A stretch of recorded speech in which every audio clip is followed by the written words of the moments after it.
اور وہ کتابیں پڑھو. اگر آپ اردو نہیں پڑھ سکتے اول تو یہ بہت بڑا ظلم ہے کہ آپ اردو نہیں پڑھ سکتے. بہت بڑا ظلم ہے یہ, بہت بڑا ظلم ہے. پھر بھی ہمارے بزرگوں نے بہت سی کتابیں ہندی میں کروا دی. کتابیں پڑھو, علم حاصل کرو, اسلام کو سمجھو. خالی اسلام کو بغیر سمجھے عمل کرنے میں مزہ نہیں آئے گا. اکتا جاؤ گے, تھک جاؤ گے, گھبرا جاؤ گے.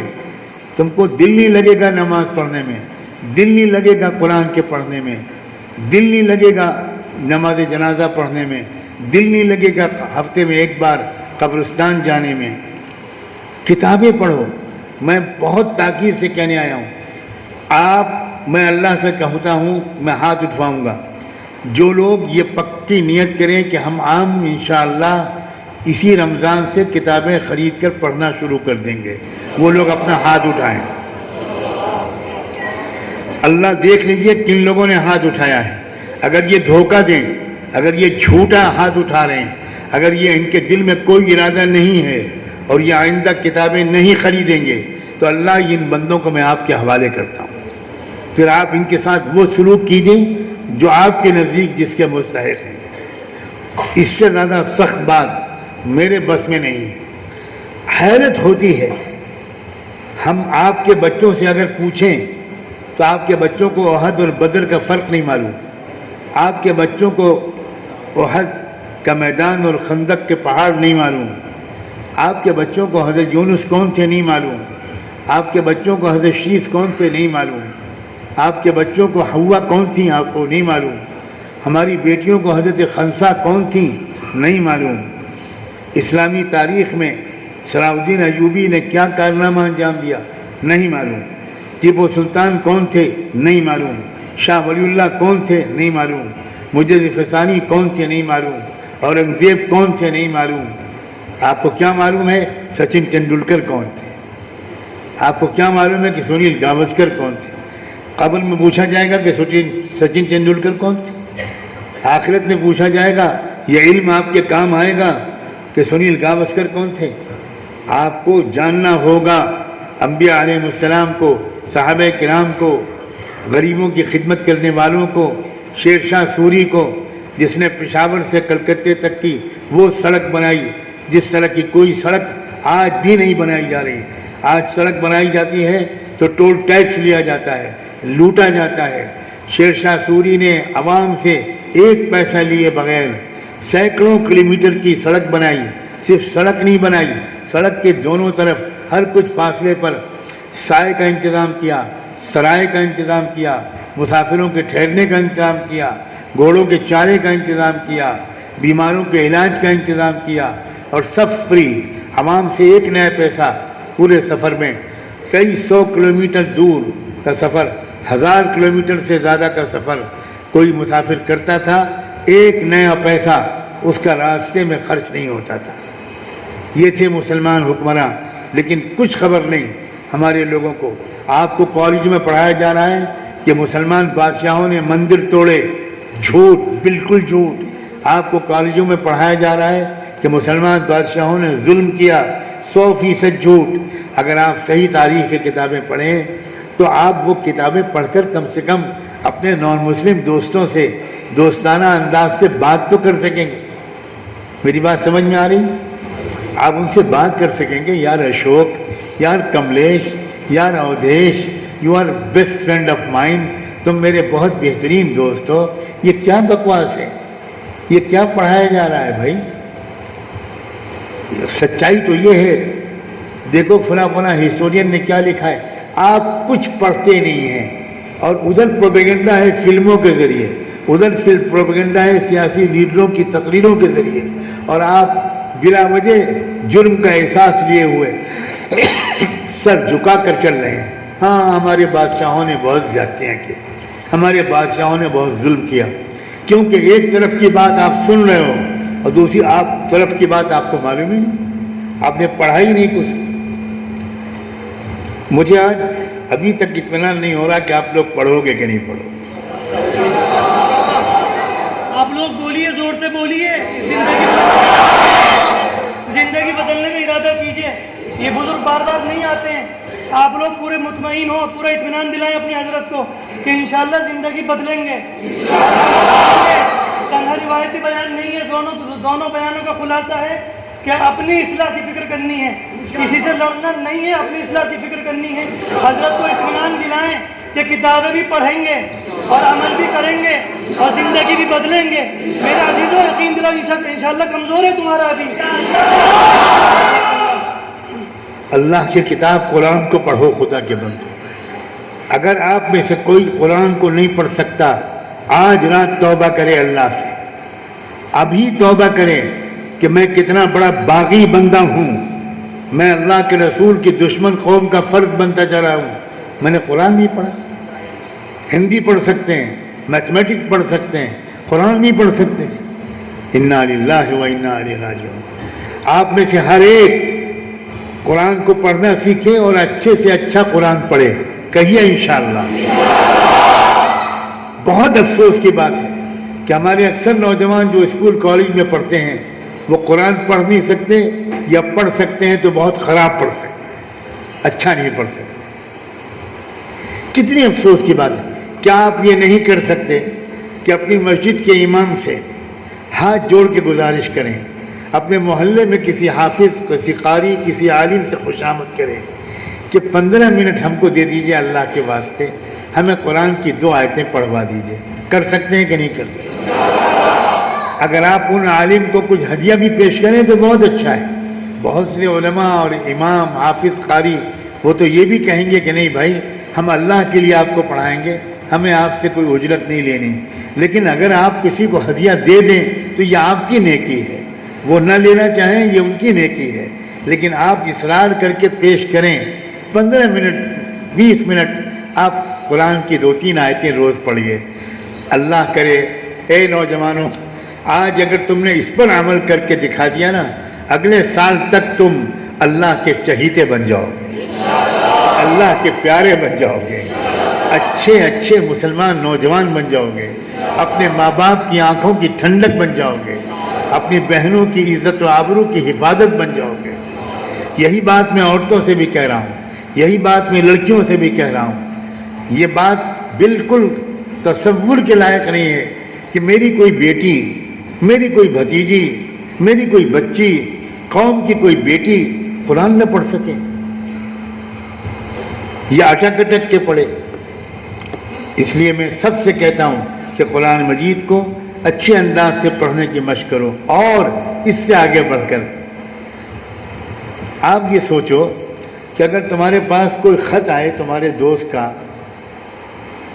اور وہ کسی دوسری زبان میں لکھا ہوا ہو. ایک لڑکا فرانس پڑھنے گیا, اب اس نے فرانسیسی زبان سیکھ لی, اس کو شوق ہو گیا کہ وہ فرانسیسی میں لکھے گا.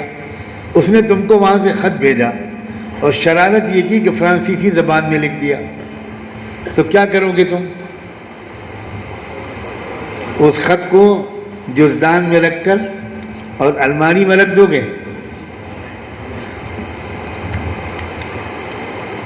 چوم کر آنکھوں سے لگا کر اس خط کو اوپر رکھ دو گے, یا پوچھو گے کہ بھائی سنبھل, مراد آباد, رامپور میں فرانسیسی جاننے والا کون ہے؟ پوچھو گے؟ جاؤ گے اس کے پاس, تلاش کرو گے, اس کے گھر کی گھنٹی بجاؤ گے, ان سے کہو گے کہ سر معاف کیجیے گا, آپ کو تکلیف دی, مجھے جلدی نہیں ہے, میں انتظار کر لوں گا, میرے بڑے چہیتے دوست کا خط آیا ہے. انہیں نالائق نے شرارت یہ کی ہے کہ فرینچ زبان میں, فرانسیسی زبان میں خط بھیج دیا. اب میں کچھ سمجھ میں نہیں آ رہا میرے, مجھے بتایا کسی نے کہ آپ فرانسیسی زبان جانتے ہیں, تو ذرا اس کو پڑھ کے سنا دیجئے, مجھے پتہ تو چلے کہ اس میں کیا لکھا ہے. کمال ہے, دوست کے خرچ کو تم 24 گھنٹے تک بغیر سمجھے جی نہیں سکتے, اللہ کے پیغام کو تم پڑھ رہے ہو اور سمجھ نہیں رہے ہو. کیا بے وفائی ہے, کیا بے حسی ہے, کیا بے غیرتی ہے.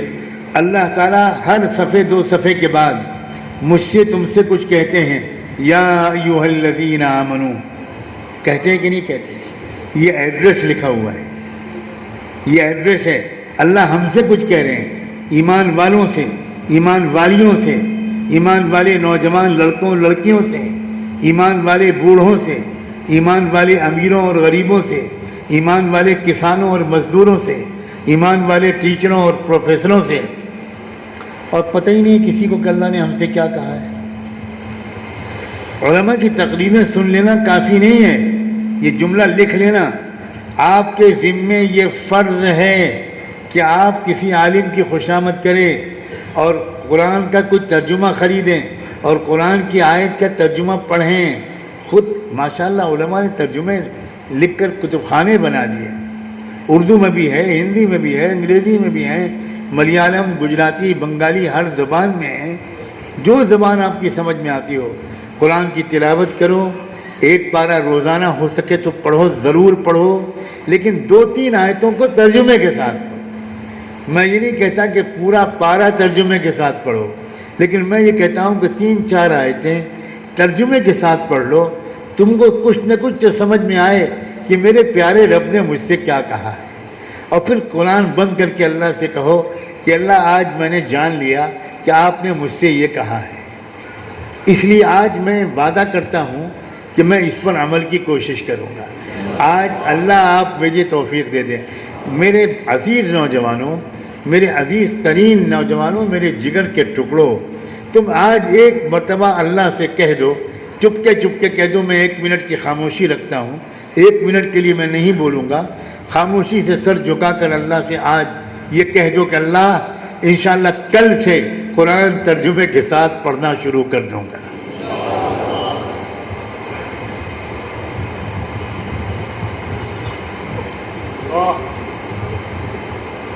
اللہ اپنے بندوں کی نیت قبول کر لے، اپنے ان بندوں کا ارادہ قبول کر لے اور ان کو توفیق دے دے، اللہ ان کو توفیق دے دے کہ قرآن ترجمے کے ساتھ پڑھیں۔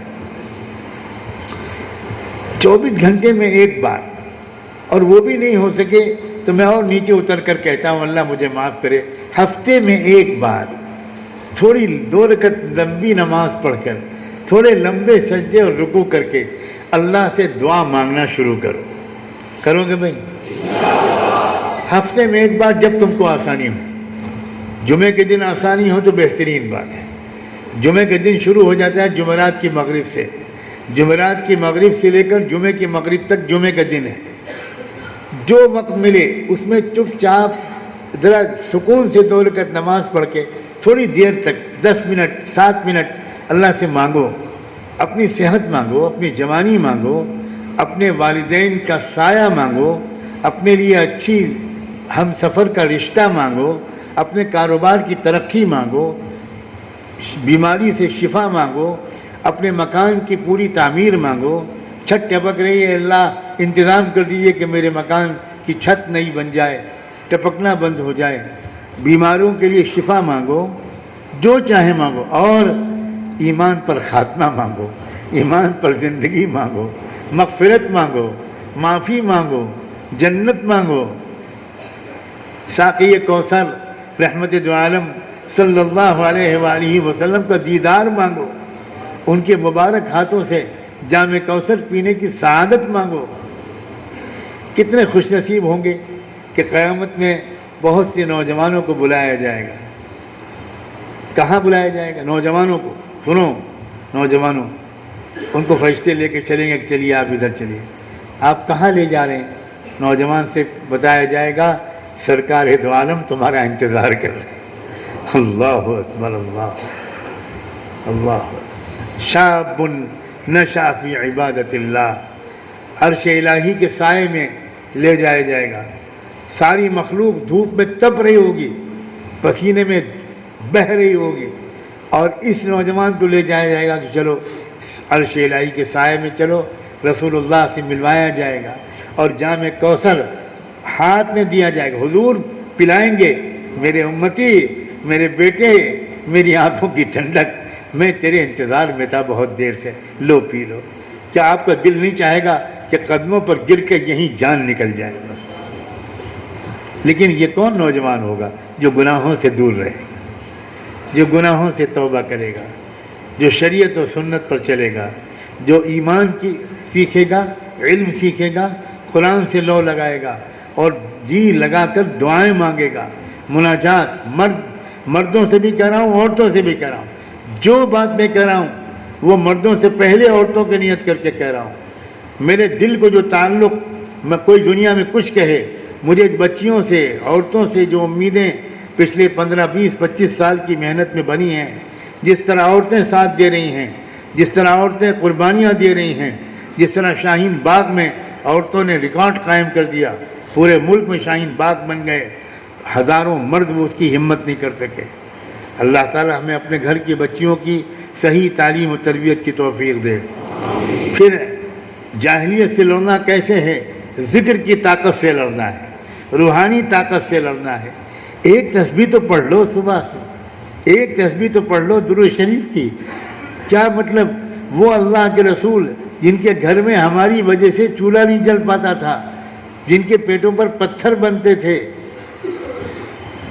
ہم اس کا اتنا حق ادا نہیں کر سکتے کہ ان کے خدمت میں 24 گھنٹے میں ایک بار درود شریف پڑھ کے بھیج دیں، ایک تسبیح پڑھ لیں؟ کس قدر کمینے، احسان فراموش، کتنے نالائق امتی ہم۔ وہ نبی آخر الزماں جس نے ہماری خاطر فاقے برداشت کیے، بھوک برداشت کی۔ جانتے ہو دوپہر کا وقت تھا، سیدنا حضور پاک صلی اللہ علیہ وسلم آرام کا وقت تھا، حضرت عمر رضی اللہ عنہ مسجد نبی میں آ کر بیٹھ گئے۔ دوپہر کا تھوڑا سا وقت ہوتا تھا، ظہر کی نماز اول وقت پڑھی جاتی تھی اللہ کے رسول کے زندگی میں، اس کے بعد تھوڑا آرام کرنے کا وقت ہوتا تھا، کیونکہ تہجد کے وقت کے اٹھے ہوئے ہوتے تھے تو ظہر تک بہت تھک جاتے تھے، تو ظہر کے بعد تھوڑا آرام کرنا یہ سنت تھا۔ اس وقت مسجد خالی ہوتی تھی، حضرت عمر اس وقت مسجد میں آ کر بیٹھ گئے۔ تھوڑی دیر کے بعد حضرت صدیق اکبر بھی مسجد میں آ گئے، تو حضرت صدیق اکبر نے حضرت عمر سے پوچھا، عمر اس وقت مسجد میں کیسے ہو؟ تو حضرت عمر کھڑے ہوئے، ان کے احترام میں نگاہیں نیچی تھی۔ حضرت عمر نے اپنی نیچی نگاہ کے ساتھ حضرت ابوبکر صدیق سے کہا کہ میرے دوست، میرے ساتھی، کوئی اور پوچھتا تو میں نہ بتاتا، مگر آپ سے میں کچھ نہیں چھپانا چاہتا، میں بھوک سے بے قرار ہو کر آیا ہوں۔ حضرت صدیق اکبر نے حضرت عمر فاروق کے کندھے پر ہاتھ رکھا اور ہاتھ رکھ کر اللہ کے رسول کے حجرے کی طرف اشارہ کرتے ہوئے کہا، والذی بعث صاحبنا بالحق ما اخرجنی الا ما اخرجک۔ ابوبکر صدیق نے کہا، سرکار دو عالم کو بھیجنے والے رب کی قسم کھا کے اے عمر کہتا ہوں، جس بھوک سے پریشان ہو کر تم آئے ہو، اسی بھوک سے پریشان ہو کر میں آیا ہوں۔ اب یہ دونوں بھوکے، سوچو ذرا، اب یہ بیٹھے ہوئے تھے کہ کیا کریں، اللہ سے مانگ رہے، اللہ 2 لقمے بھیج دیجئے، کب سے کچھ پیٹ میں گیا نہیں ہے۔ اتنے میں حضور پاک صلی اللہ علیہ وسلم حجرے مبارک سے باہر نکلے اور اپنے ان دونوں چہیتوں کو دیکھ کر کہا کہ تم لوگ اس وقت کیسے؟ یہ تو تمہارے آنے کا وقت نہیں تھا۔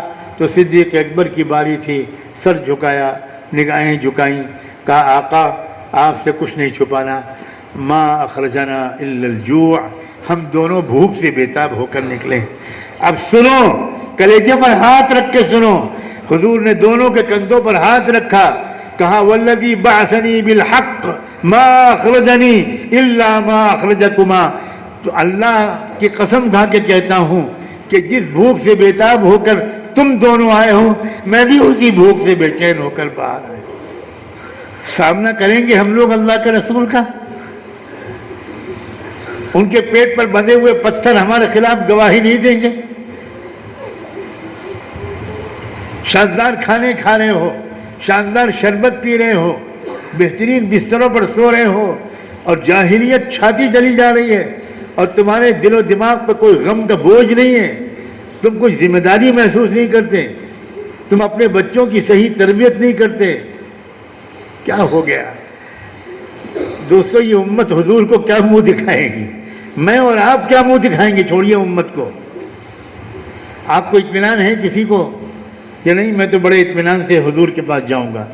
کیوں بھائی، اگر کسی کو ہو تو اس کو مبارکباد ہے، میں نے تو رواں کانپ رہا ہے، کیا ہوگا؟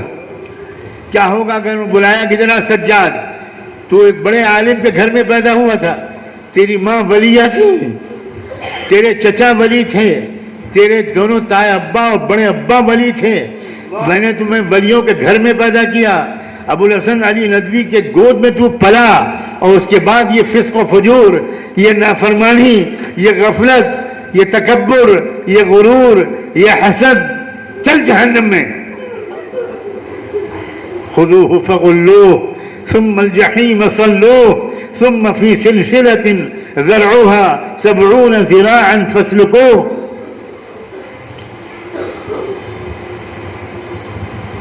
یوم نقول لجہنم هل امتلأت فتقول هل من مزید۔ اللہ کہیں گے اس دن ہم جہنم سے پوچھیں گے بھر گئی، آگے کروڑوں اربوں تمہارے اندر، تو جہنم کہیں گے نہیں نہیں ابھی اور گنجائش ہے، اور بھیجیے اور بھیجیے، هل من مزید۔ پکڑ کے لاؤ ان لوگوں کو، منافقوں کو۔ یہ اپنے کو بڑا دیندار سمجھتے تھے، یہ کاروبار میں جھوٹ بولتے تھے، ان کو بھی جہنم میں ڈالو۔ یہ رشوت لیتے تھے، ان کو بھی جہنم میں ڈالو۔ یہ سڑک پر چلتی ہوئی لڑکیوں کو گھورتے تھے، ان کو بھی جہنم میں ڈالو۔ یہ موبائل کا مس یوز کرتے تھے، ان کو بھی جہنم میں ڈالو۔ بچیں گے ہم اللہ کے عذاب سے؟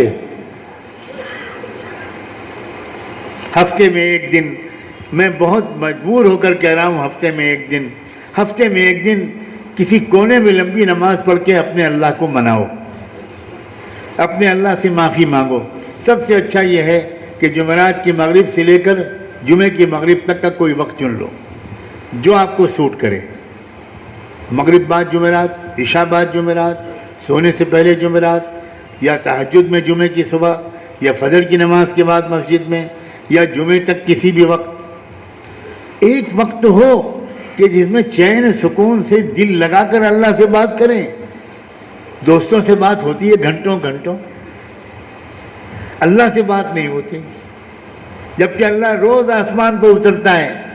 بندوں میں تم سے بات کرنے آیا ہوں، بندوں بتاؤ تم کیا مانگ رہے ہو، اور ہم پڑے سو رہے ہیں، یا ٹی وی دیکھ رہے ہیں، یا موبائل دیکھ رہے ہیں۔ اچھی نماز پڑھو، اپنی نمازوں کو بہتر بناؤ، اس رکوع سجدے میں جان لگاؤ، تھوڑی نماز تھوڑی شوق سے بھی پڑھو، کم سے کم اتنا کرو۔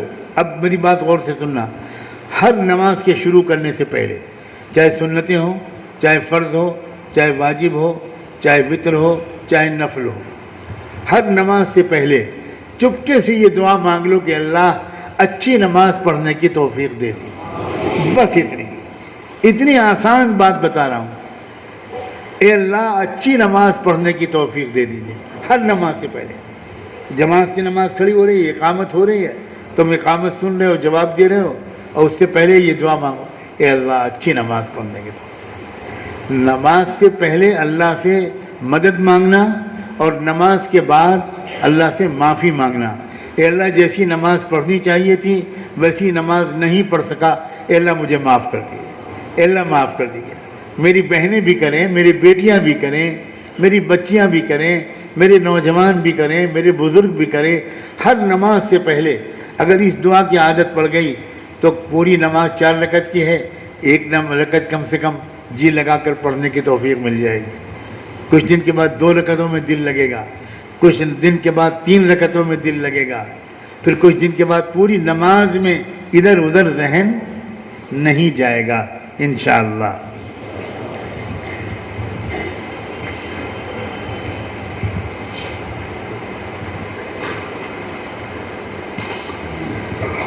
اپنے اخلاق اچھے کرو دوستو، اپنے بول میٹھے کرو۔ ہر آدمی سوچے کہ میرے اخلاق کیسے ہیں، کیا میں جب بات کرتا ہوں تو میرے ہونٹوں میں مسکراہٹ ہوتی ہے یا چہرے پہ تناؤ ہوتا ہے؟ وہی بات آپ مسکراتے ہوئے کہتے ہیں تو دل جیت لیتے ہیں، وہی بات آپ ایک تناؤ والے چہرے کے ساتھ کہتے ہیں تو فاصلہ بڑھ جاتا ہے۔ اچھے اخلاق، شریفانہ گفتگو، گالم گلوچ، یہ تو میں آپ سے کہنا بھی نہیں چاہتا، میں تو یہ ماننے کو تیار نہیں ہوں کہ اس مسجد میں آنے والا کوئی ایک نوجوان گالی بکتا ہو۔ لا حول ولا قوت الا باللہ۔ اخلاق اچھے کرو، خاص طور پر اپنے ماں باپ کے ساتھ۔ اخلاق پہلے گھر میں اچھے کرو، باہر تو اچھے ہو ہی جاتے ہیں، گھر میں اچھے اخلاق کرو۔ اپنی بیویوں کے ساتھ سب سے زیادہ اچھے اخلاق کی ضرورت ہے۔ میں یہاں پر بہت تفصیل سے بات کرنا چاہتا تھا لیکن نہیں کر پاؤں گا، وقت تیزی سے گزر رہا ہے۔ دیکھو خدا کے بندوں، میں مردوں سے بات کر رہا ہوں، بیویوں کے ساتھ اکثر مردوں کا سلوک اچھا نہیں ہے۔ شروع میں شادی ہونے کے بعد چند مہینے بہت پیار محبت رہتا ہے، اس کے بعد بچے ہوئے، باپ بن گئے، کاروبار کی الجھنیں ہیں، اکثر بیویوں کو بلا وجہ شوہر لوگ ڈانٹتے ہیں، ذرا سی بات پر ان کی عزت پر آنچ آتی ہے۔ رب کعبہ کی قسم، کسی نے ان عورتوں کا مالک ہم کو نہیں بنایا ہے۔ وہ عورتیں ہمارے بچوں کی ماں ہیں، ہماری شریک حیات ہیں، ہماری ہم سفر ہیں، ہماری دکھ سکھ کی ساتھی ہیں۔ وہ اپنے ماں باپ کو چھوڑ کر ہمارے پاس آئی ہیں، جس آنگن میں انہوں نے آنکھ کھولی تھی اس کو سدا کے لیے چھوڑ دیا، ان کو وہ ہماری محبتوں کے مستحق ہے۔ میں تو یہاں تک کہتا ہوں کہ خدا کے بندو، تمہارے مزاج میں عشق و محبت ہے، اپنی بیویوں کے عاشق بنو، اپنی بیویوں سے دوستی کرو، اپنی جو بیویوں کے بوائے فرینڈ بنو، اپنی بیویوں کو گھمانے لے جاؤ، جائز جگہوں پر، سال میں 1-2 بار کہیں پر ان کو تفریح کے لیے لے کر جاؤ، ان کے ساتھ تنہائی کا وقت گزارو، خوشگوار وقت گزارو۔ دن بھر کاروبار میں تھکنے کے بعد گھر میں آتے ہو تو چڑچڑے انداز سے آتے ہو، بتاؤ یہ بات صحیح ہے کہ نہیں؟ دوستوں کے ساتھ ہنسنا مسکرانا، اور بیوی بیچاری دن بھر انتظار کرتی ہے، جب آپ گھر میں جاؤ تو آپ کے چہرے پر تناؤ، ذرا سی بات پر آپ کو غصہ آ جاتا ہے، سالن میں نمک تیز ہو گیا تو آپ نے پلیٹ پھینک دی۔ آپ کیا اس عورت کے مالک ہیں؟ کیا اس عورت کا آپ کے اوپر اتنا ہی حق نہیں ہے جتنا کہ آپ کا حق اس عورت پر ہے؟ وَلَهُنَّ مِثْلُ الَّذِي عَلَيْهِنَّ، قرآن نے صاف کہا ہے، اے مردو، اگر تمہارے حقوق عورتوں پر ہیں تو کان کھول کے سنو کہ ان عورتوں کے بھی ویسے ہی حقوق تمہارے اوپر ہیں جیسے کہ تمہارے حقوق ان کے اوپر ہیں۔ مگر کسی نے قرآن پڑھا تو ہوتا، کرتا پاجامہ ٹوپی کو لوگوں نے اسلام سمجھ لیا۔ اسلامی تہذیب یہ ہے کہ جب آپ گھر میں داخل ہوں تو مسکراتے ہوئے داخل ہوں اور سلام کر کے داخل ہوں، یہ اسلامی تہذیب ہے۔ شاید پہلی بار آپ یہ بات سن رہے ہوں، مسکرائے بغیر گھر میں داخل ہونا یہ سنت کے خلاف ہے۔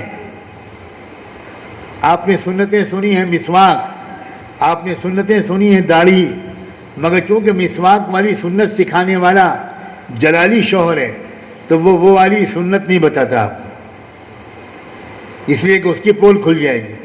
اس کی بیوی نے بیان سن لیا تو وہ بتا دے گی کہ یہ صاحب جو مسکرانے والی سنت بیان کر رہے ہیں یہ شہر کے بڑے کے جانور کے قصائی سے بھی باپ ہیں، اور یہ مجھے اس طرح گراتے ہیں جیسے قصائی بھینس کو گراتا ہے۔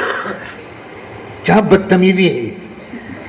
کان کھول کے سنو، پوری زندگی میں صرف ایک بار رحمت دو عالم صلی اللہ علیہ وآلہ وسلم اپنے گھر میں داخل ہوئے مکہ مکرمہ میں۔ ام المومنین حضرت خدیجہ آپ کی بیوی تھیں، اور آپ گھر میں جب آتے تھے تو کوئی بازار میں گھوم کر نہیں آتے تھے، گشت میں جاتے تھے، لوگوں سے بات کرتے تھے، ملاقات کرتے تھے، دعوت دیتے تھے۔ کوئی پتھر مارتا تھا، کوئی تھوکتا تھا، کوئی گالی دیتا تھا، اور حضور یہ سارے زخم اور ذلتیں سہنے کے بعد گھر میں آتے تھے، تب بھی اپنے غم کو گھر سے باہر رکھنا یہ سنت ہے۔ اپنے ٹینشن کو گھر سے باہر رکھو، گھر میں رہنے والی عورتوں کو اس غم کی سزا مت دو۔ تو آپ مسکراتے ہوئے گھر میں داخل ہوتے تھے، سلام کر کے گھر میں داخل ہوتے تھے۔ ایک بار زندگی میں یہ ہوا کہ سلام بھی کرنا بھول گئے آپ اور مسکراہٹ آپ کے چہرے پر نہیں آئی، کیونکہ بہت ظلم سہ کر آپ گھر میں داخل ہوئے تھے۔ حضرت خدیجہ نے دیکھا آپ کو اور دیکھ کر پوچھا کہ اے اللہ کے رسول، کیا خیریت تو ہے؟ کیسے مزاج ہے؟ حضور نے کہا کیا بات ہے؟ کوئی خاص بات نہیں۔ حضرت خدیجہ نے کہا کہ نہیں، آج آپ نہ تو مسکرائے ہیں نہ سلام کیا۔ اللہ اکبر! لاکھوں درود و سلام ہوں رحمت دو عالم صلی اللہ علیہ وآلہ وسلم پر۔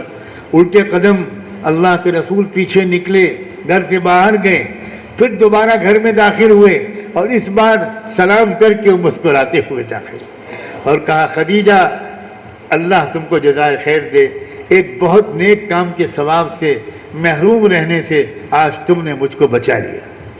یہ ہے اسلام۔ اخلاق ماں باپ کے ساتھ، اخلاق بیویوں کے ساتھ، اخلاق بھائی بہنوں کے ساتھ، اخلاق بھائی بہنوں کے اولادوں کے ساتھ، اخلاق پڑوسیوں کے ساتھ، اخلاق رشتہ داروں کے ساتھ کوئی جھگڑا نہیں۔ مجھے اتنی تکلیف ہوتی ہے جب میں جھگڑوں کی باتیں سنتا ہوں، اتنی تکلیف ہوتی ہے، اتنی تکلیف ہوتی ہے۔ خدا کی قسم دیہات کے بچے گائے بھینس کے گوبر پر جھگڑتے ہیں، یہ جو ہم لاکھ 2 لاکھ پر جھگڑتے ہیں نا، یہ اللہ کے نزدیک وہ گوبر سے زیادہ بے قیمت چیز پر، گاؤں کے بچوں سے زیادہ بیوقوف ہیں وہ لوگ جو آپس میں حصہ بٹوارے میں، مکان کے جھگڑے میں، دکان کی تقسیم میں، جائیداد کی تقسیم میں جھگڑتے ہیں۔ معاف کرنا سیکھو، نقصان برداشت کر کے فائدے کا تماشا دیکھو۔ میں کس یقین کے ساتھ کہتا ہوں، کس یقین کے، جتنا یقین مجھے اللہ کے وجود پر ہے، اللہ کے ایک ہونے پر ہے، جتنا یقین مجھے قرآن کے اللہ کی کتاب برحق ہونے پر ہے، جتنا یقین مجھے کعبے کے قبلہ ہونے پر ہے، جتنا یقین مجھے محمد مصطفیٰ احمد مجتبیٰ کے رسول اللہ ہونے پر ہے، اتنا ہی یقین مجھے اس بات پر ہے، میں اللہ کو گواہ بنا کے کہتا ہوں کہ اگر تم جھگڑا چھوڑ دو گے اور اپنا حق معاف کر دو گے اور نقصان برداشت کر لو گے تو آنے والی زندگی میں انشاءاللہ تم کو ہزاروں گنا ملے گا۔ آخرت سے پہلے کہہ رہا ہوں، دنیا میں ملے گا، یہاں آخرت میں تو ملے گا ہی، لیکن اس سے پہلے۔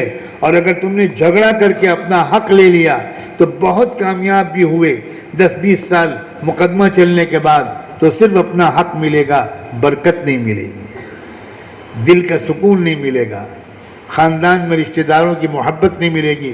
اس لیے کبھی رشتہ داروں میں دکان جائیداد کوئی بٹوارے کا جھگڑا ہو، کہہ دو بھائی صاحب جتنا جی چاہے لے لیجئے، مجھے صرف آپ کی محبت چاہیے۔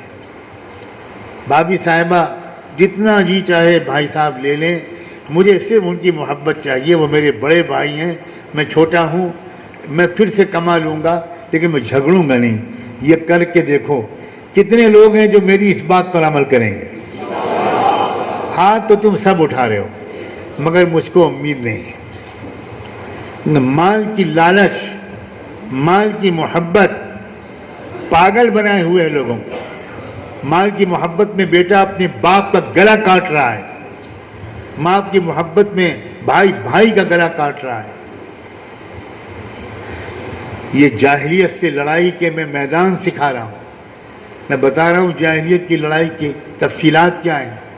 اپنے بچوں کی اچھی تعلیم دلاؤ، ان کو اس قابل بناؤ، ان کو بتاؤ کہ دنیا میں جاہلیت اور حق کے درمیان ایک جنگ چل رہی ہے، انصاف اور ظلم کے درمیان ایک جنگ چل رہی ہے۔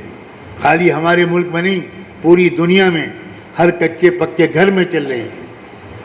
اب بچوں کی تعلیم بہت اہم مسئلہ ہے، اپنے بچوں کو اچھی تعلیم دلواؤ، اچھے اداروں میں پڑھواؤ، اچھی جگہ پر تربیت کرواؤ، خود ان کی اچھی تربیت دو، ان کو لے کر بزرگان دین کے پاس جاؤ، اچھے مجلسوں میں ان کو لے کر بٹھاؤ، ان کو باقاعدہ یوٹیوب وغیرہ پر اگر کوئی بیان سنوا سکو تو سنواؤ، ان کو اچھی اچھی کتابیں پڑھواؤ، ان کو اچھے قصے سناؤ۔ ہفتے میں ایک بار اپنے بچوں کو تھوڑا وقت دو۔ کیا ہو رہا ہے دوستو؟ جس طرح بلی چند دن اپنے بچے کو پالتی ہے بھگا دیتی ہے، مرغی اپنے بچوں کو چند دن پالتی ہے بھگا دیتی ہے، تم بھی اپنے بچوں کو چند دن دیکھتے ہو پھر بھگا دیتے ہو۔ جانوروں والا حال ہے۔